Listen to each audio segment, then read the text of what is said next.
Yeah, the best game. I know. Kathy said she said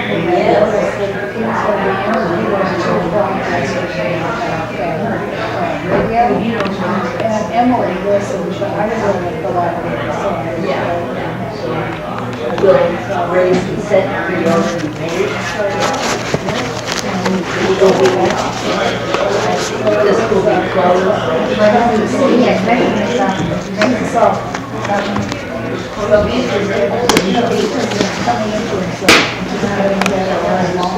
So raisin will be being built. Will be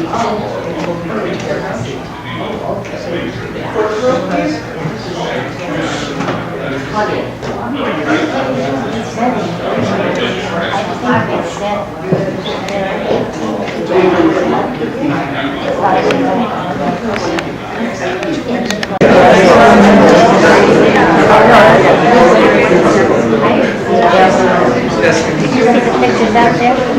Yeah, my big boy. My big boy.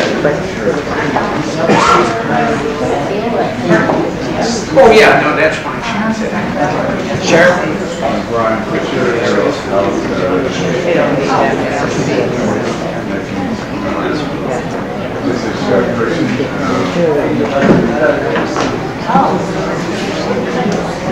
John, come on.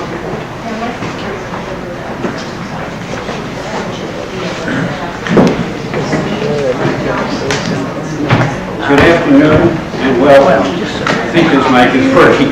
My name is Hal Fisher. I'm the eldest brother. I hate that word, but it's out there now. So. And our family would like to thank you all for attending, and it's a nice crowd here, and attending to honor Harold. I call him Harold, it's Hal. And we find that Harold had a lot of friends, and they divided pretty much into three groups. We had the Kentwood people, we had his high school friends, and also his family. And accordingly, we're going to try to represent all three categories here. And as you can see from the program, my role is to give some biographical information on Harold. Robert will give a eulogy, and John Williams, one of his lifelong friends, will represent the high school people. And lastly, but not the least, of course, is Charlotte, who has known Harold since his beginning days at Kentwood 59 years ago, and she's been a loyal and enduring friend, and she was with him to the end. And so we think Harold was blessed to have so many wonderful friends that were so caring about him and his well-being and his health. I'm going to read part of this because, unlike many of the actors in here, I'm too lazy to memorize the script. So, do what I can. But Harold's story starts October 16, 1937, in Westchester, Pennsylvania. He was born the second of three sons to Harold and Esther Fisher, and he was somewhat of an itinerant. The whole family was an itinerant in the younger years. After a couple of years in West Pittston following his birth, we moved to Kingston for a year, and then World War II came along, and so my father's work took us up to Camillus, New York, which is a small village outside of Syracuse, New York. And after 3 years there, the war ended, and we drifted, not drifted, but moved back to Kingston for a year, and then to West Pittston. About age 14, Harold's life finally settled down because his folks moved to California, and he lived there the rest of his life, except for 2 years at Fort Hood when he was in the Army. Let's see. After graduating from Westchester High School and spending a couple years in Santa Monica City College, he was drafted into the U.S. Army. But going back a little bit, at age 19, Harold discovered Kentwood, and it became a lifelong passion for him. He was an actor, he was a photographer, He was a PR person and did whatever else was required of him in Kentwood. It's hard to exaggerate how much Kentwood meant to Harold.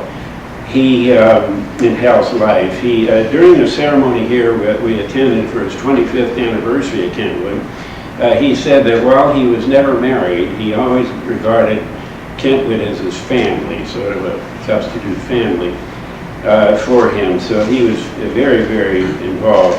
And Charlotte will give more insight, I'm sure, into his Kentwood days. He loved portraying others, which included Uncle Sam in the Westchester parades.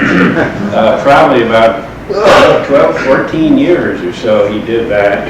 And also he was an occasional Santa Claus. Family members and friends will long remember Harold's 4th of July productions where he regaled us all with his pyrotechnics late into the night. And the neighbors won't forget that either. And our story continues with Hal being drafted. They did that type of thing then, where he spent the next 2 years. As part of the classification procedure, they offered him a choice of being a photographer or going into the infantry in Vietnam and possibly combat. Interestingly enough, he chose photography. And this led to his lifetime career. His work history after the Army involves a stint at Torrance newspaper, the Torrance Press Herald, and then to commercial photography. His employers, Rothschild and then Vanguard, had contracts to photo many of the political and social events, which allowed Hal exposure to celebrities and presidents. I was looking through some of his pictures here a week or so ago, and I found many, many Hollywood personalities there, most of the, of the 60s and 70s, which most of you wouldn't remember. But he did Kim Novak, all the rest of them he did. He also had photoed several presidents. I forget which ones exactly now. It might have been Jimmy Carter and some of the others. Hal's photography also led him to photo many weddings. Unfortunately, in his 40s, Hal's career was cut short by rheumatoid arthritis, which disabled and bothered him for many years. He found it difficult to engage in much physical activity, which involved shooting weddings and other events. After some time, he was able to do part-time work, which involved working for Kelly, a temporary service. And this was an interesting part of his career. It showed his versatility and ability to adapt. He passed out samples at Costco. He solicited opinions of restaurant diners while they were eating, which was and I never knew how he pulled that one on. And he did quote-unquote uncover work at LAX, which involved trying to be incognito while researching arriving passengers for some reason, I forget why. He took his job very seriously because he literally hid behind supports and tried to, I'm not sure he didn't wear disguises, but the people, the airport workers weren't supposed to know he was there doing this type of thing. So, but he took everything very, very seriously. I forget, his Kelly career was astounding. He did so many things. And that probably lasted a couple of years. He was able to work full-time again after a while. He was employed by a photo lab in Gardena and ended up working for a government unit working with aging folks.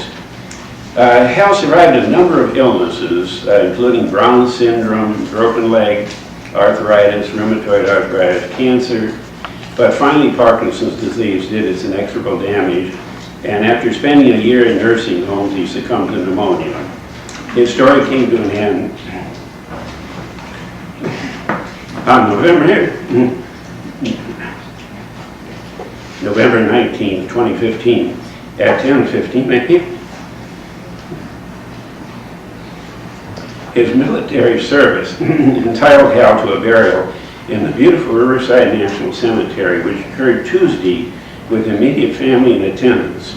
He received full military honors, including a flag-draped coffin, and a gun salute.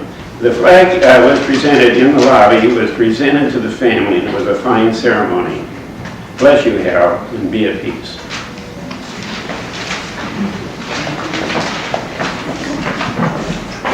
Well, I'm Robert. I'm Harold's younger brother.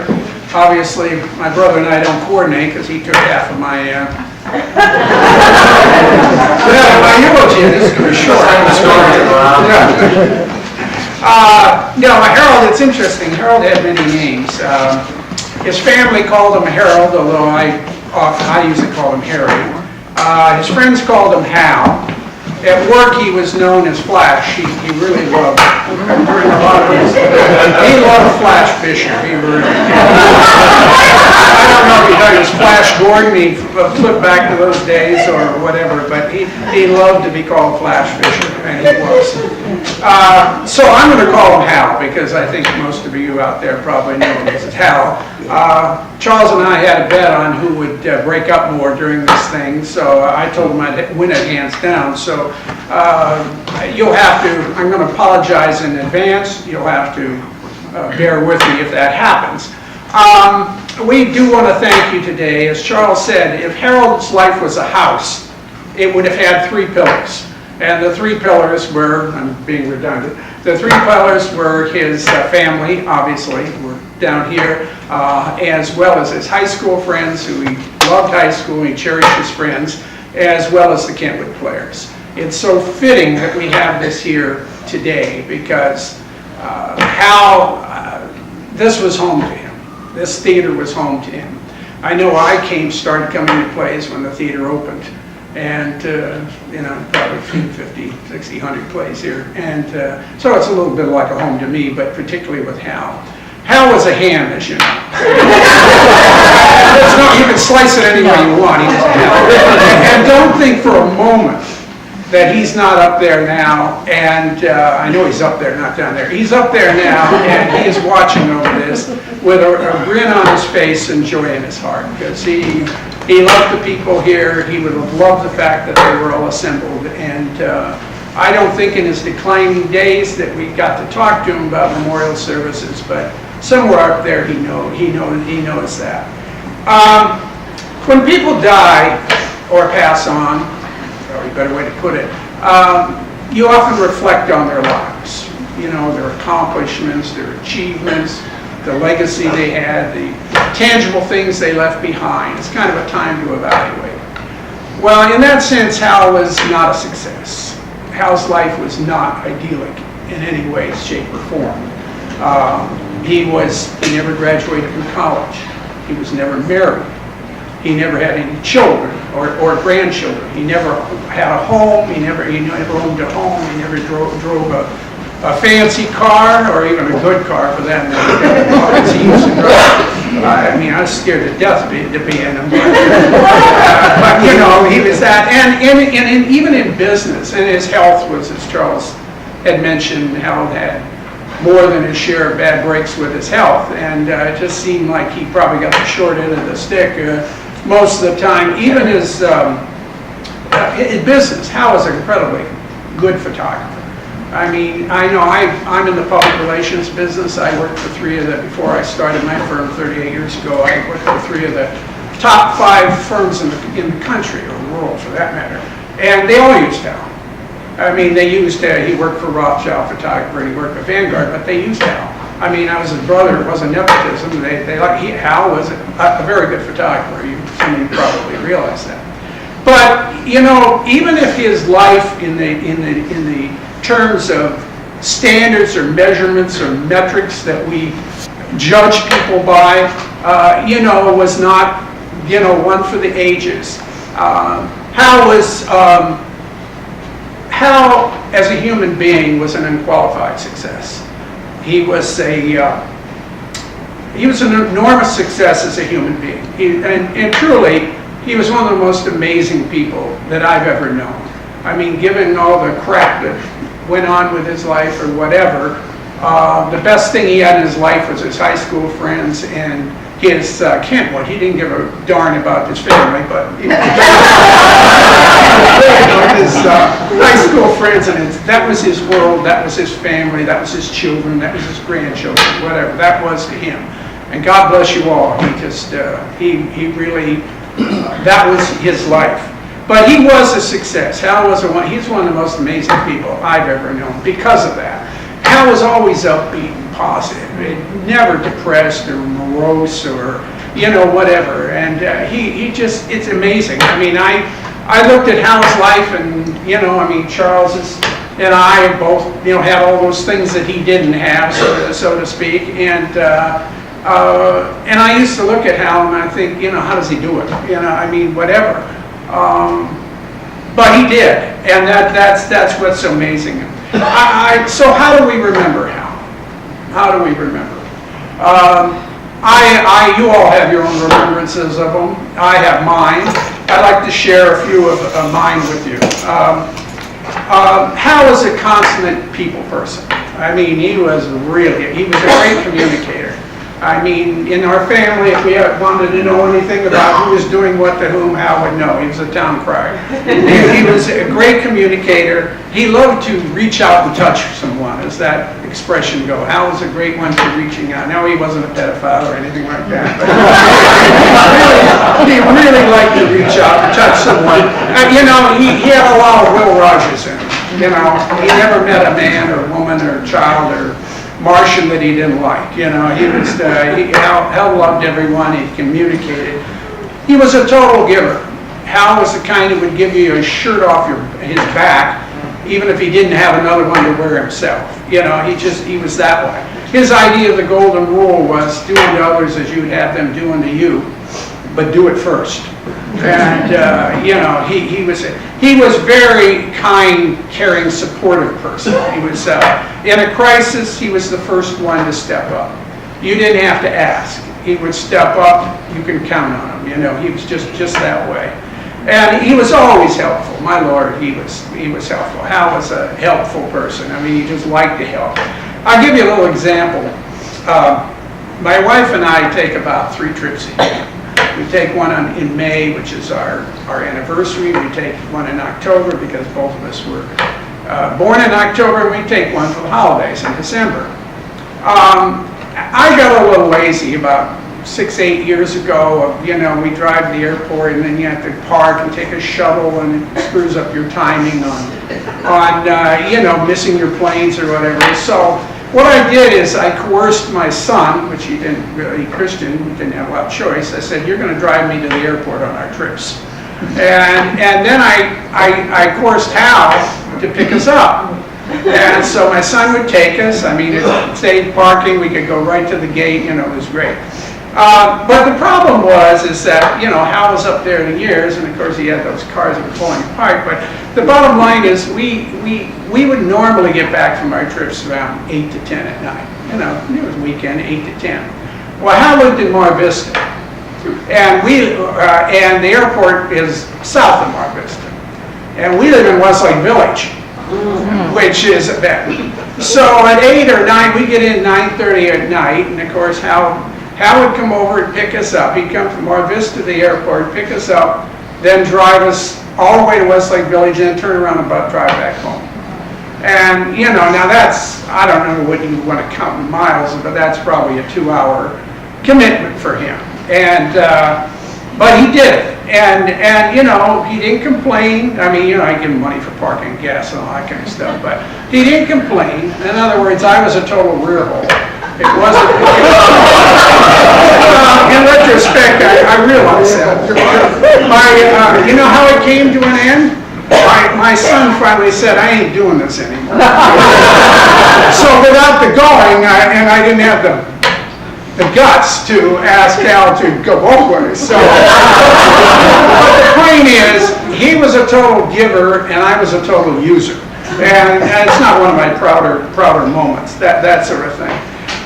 The other thing was Hal, as I mentioned, he was a photographer. He was damn good at it. I mean, he was really a good photographer. And he was always thoughtful. Hal would always, like with the family, Hal would always come to family events. He always had, it didn't matter whether it was Easter, Christmas, or Groundhog Day. He'd have his camera with him and he'd take family photos. And then he was thoughtful enough to take those photos and, make copies and send them to us. We never asked for it, but we have a damn good library of photos because of it. But he was really great with that. Paladin had nothing on him. Hal had a camera. Half camera will shoot. you know, that kind of thing. The other thing about Hal is he's incredibly resourceful. I mean, Hal was resourceful. He didn't know the word can't or not. And I'll give you an example, or a couple examples. He lived in a small apartment, which would probably fit in my kitchen or something like that. But, you know, and he had no TV. He had a TV, and this was right up to the point, you know, just up to current time. He had a TV, but it only got one channel that no one would want to watch. So Hal would go, there was a library in Mar Vista, or it was Venice, whatever it was, about a few blocks from him. So Hal would go and rent, you know, movies and plays on cassettes or DVDs or whatever it was. And that would be his entertainment. He would watch movies, and then he would, you know, it was like checking out a book in a library, check it out and go back or whatever. He also had no computer. And for someone that was a big believer in reach out and touch someone, that's you know, that's kind of like having one arm and wanting to scratch yourself or something, and you just can't do it. So Hal went to the same library. Of course, you know, you have to wait in turn to use the computer. They only allow, like a tennis court, they only allow so much time on the computer, that kind of thing, but Hal would do that. He would trek. And he did that even, you know, he'd walk there even when he had a cane or walker, it didn't matter, he would do that. But, I mean, there's a guy that could have bitched and moaned about life treating him badly because he doesn't have even a TV set or a computer, but didn't faze Hal. Didn't faze Hal at all. I mean, I don't know. I would have. I don't know. That's as I said. He's truly amazing. And he's also even better than this. Is Hal is motivated. And there was as some of you may know, Hal in his later years, meaning the last several years, you know, he couldn't work and this and that. So he managed to get some jobs downtown. With the county and then city service for old people or whatever, I can't think of the exact word of the thing. And Hal would work, I think, 3 days a week, and he'd work downtown. He lived in Mar Vista, worked downtown. Well, the bottom line, and he had one point, he had a thing a few years ago where he actually passed out while he was driving, which is not recommended. And he sideswiped, he was making a turn, fortunately not going fast, sideswiped a few cars. Next thing we knew, he was in the UCLA emergency room. But anyway, they ran all the tests, and they wouldn't let him drive for 6 months. And anyway, I mean, he was going to the VA for tests and tests and tests, and you know, you guys in Canada maybe remember when he couldn't drive, same with the high school people. So anyway, but the bottom line is he still had a job downtown. So for whatever, 4 or 6 months or whatever amount of time it was, I mean, here's a man in his early and mid-70s, you know Hal's condition. He was, you know, he'd either walk with a cane or walk or so. He would take 2 buses each way to get downtown to work and 2 buses back. And again, I'm not made of that kind of stuff. I couldn't have done that. I would have screamed for disability or something, but it didn't faze Hal. It didn't. I mean, can you imagine a 70-year-old man sort of hunched over, 70 plus, which I am now, hunched over a little bit. Christ, I feel that already. And you know, but to get on 2 different buses to go to work and back, I mean, it took an hour. I think I asked him, it took him an hour and a quarter each way. I mean, that's remarkable. You know, not being able to do anything, it's not in Hal's DNA. It wasn't in Hal's DNA. And, you know, if there's ever a definition of true grit, that was it. The other thing is, getting towards the end here, Hal was funny as hell. He would, every Kentwood play I'd come to, he pretty much stole the show. Not because I'm nepotistically biased, but I mean, you know, Hal was just so quirky and so crazy, and the parts he would take that even it was a minor part. I remember once in Barefoot in the Park, he played a telephone repairman. I mean, I was rolling down the aisle saying, you know, he was funny as hell. Let's face it, Hal was just a fun. He is a character in every sense of the word. I mean, good in the good sense of the word. He was a total character, and he loved, you know, I could tell you, I could spend hours telling you stories about Harold's quirkiness, and most of you witnessed it firsthand, but I would just give you two. One is every Christmas we would, you know, get together as a family and exchange Christmas gifts. And Hal, you know, would wait till everyone else exchanged their presents, then he'd give out his presents.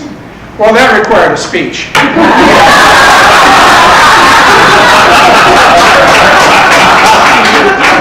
To everyone. And we just saying, give us a goddamn thing. I could pass away waiting for the damn thing.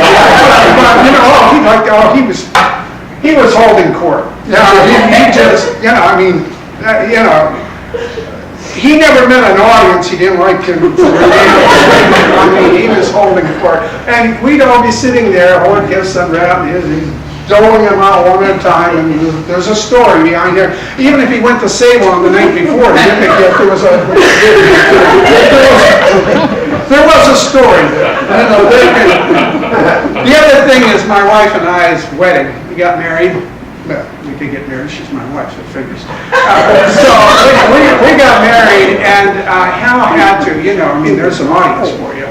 I mean, we only had like, you know, maybe 52 people at the reception afterwards that we had at the Westlake Valley Village Inn, and it wasn't enough for, you know, we went around the tables and everybody got up and introduced themselves, and because there were people who didn't know each other, so we had them get up and say who they were. Well, that wasn't good enough for Hal. He sang a song. He got up with the musicians or whatever, and he sang a song. And it was a song that I guess is a real song, but he wrote his own lyrics. His song was, Will You Still Love Me When I'm 64? And I guess that's a real song, I don't know. But, you know, I mean, he was questioning my wife whether she'll still love me when I'm 64. Well, I'm 73 and it's too damn late. She's stuck with me. But, you know, I mean, yeah, give him an audience and he'd go crazy. Finally, Hal was loving and he was lovable. You couldn't help but loving Hal. I mean, you know, sometimes he drove you crazy, you know, but, you know, if you ask him, you know, which way it is to this sign, he'd tell you about the construction of the building. And, or whatever, you know.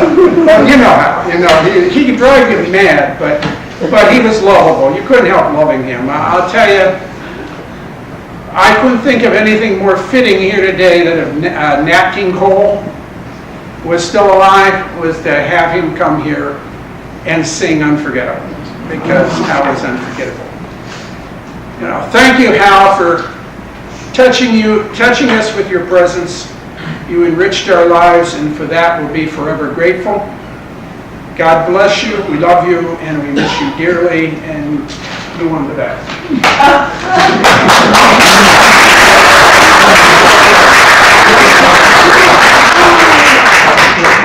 I don't know if you're supposed to applaud in these things or not. I'll figure it out. Bob's done a good job up there explaining a lot of the things that we know about Hal. I think it's been... It's not working. Not working. It's not working. It's a problem. I should have known it's a problem, right? Anyway, I think Bob has pretty well established that he and Hal are not much alike.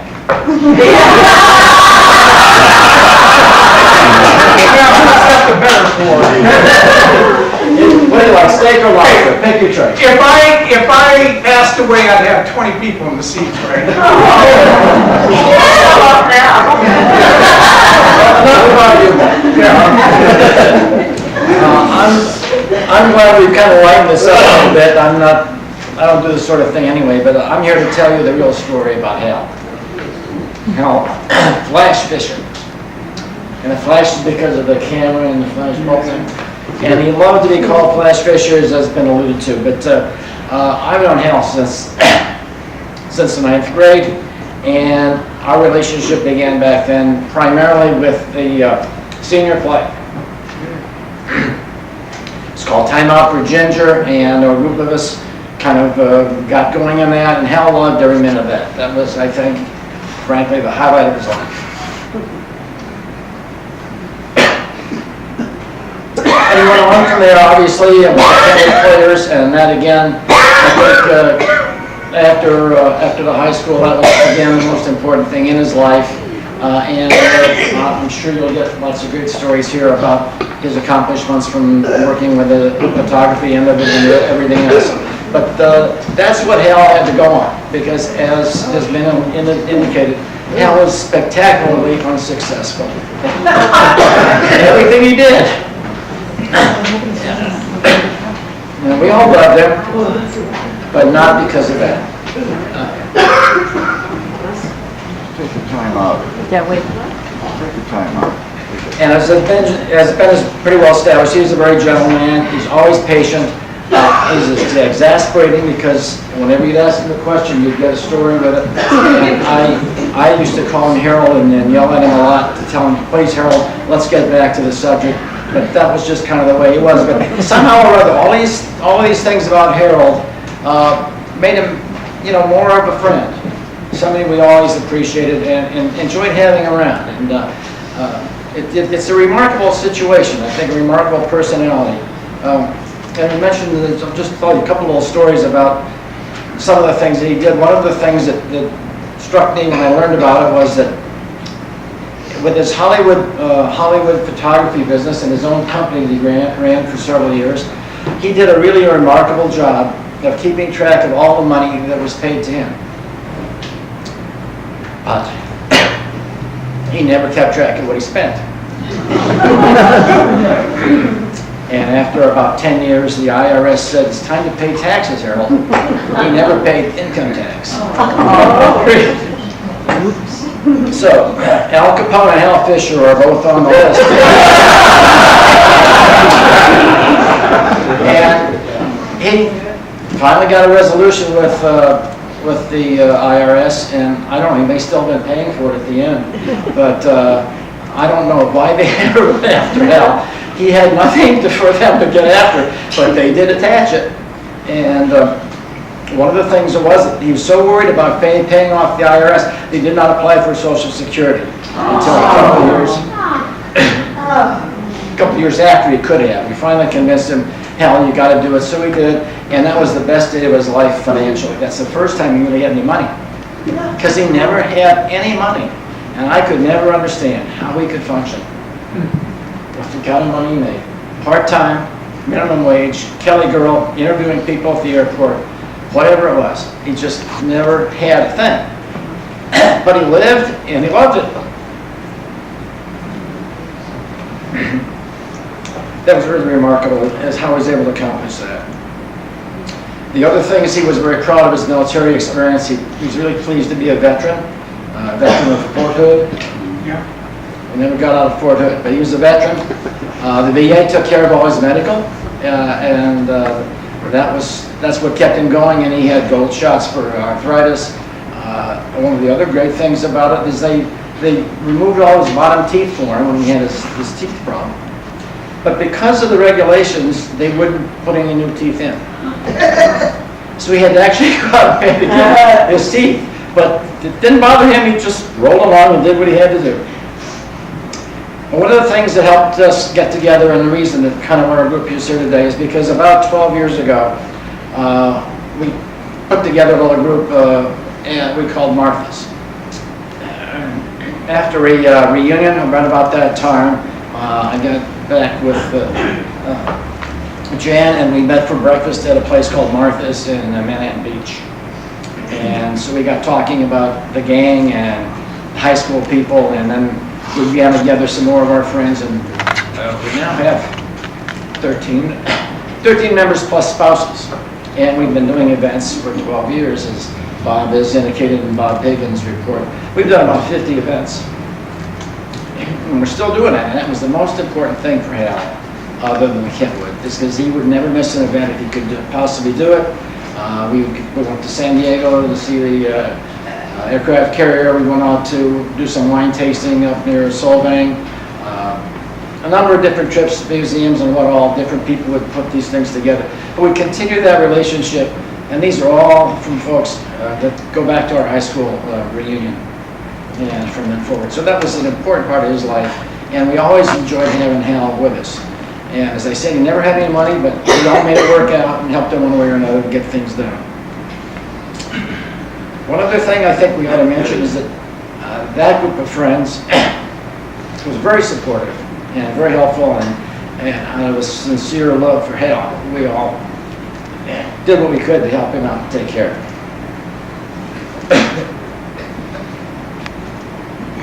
Making you look like a hiker. You're running neck and neck with Charles now. I think I got him beat. But when we talk about that group of friends, I have to mention, and I can't go on without talking about Becky Walker. Becky's down here today, but she helped. Well, that's what Becky would do. But Becky was Hal's inspiration. That was his muse. That was the love of his life. From ninth grade on, and he always was worried about how she was doing. When he would talk to me, he wanted if I'd heard from Becky, and always was cared. Becky was the sort of person that was very gracious and helpful, worked with Hal. Even as we got toward the end here, she would call and see how he was doing. But that was something that was something in his mind ever since the ninth grade. So we had a good group of friends, and we did a lot of things together. And I think the thing that makes the most impact on me is Hal's a real inspiration.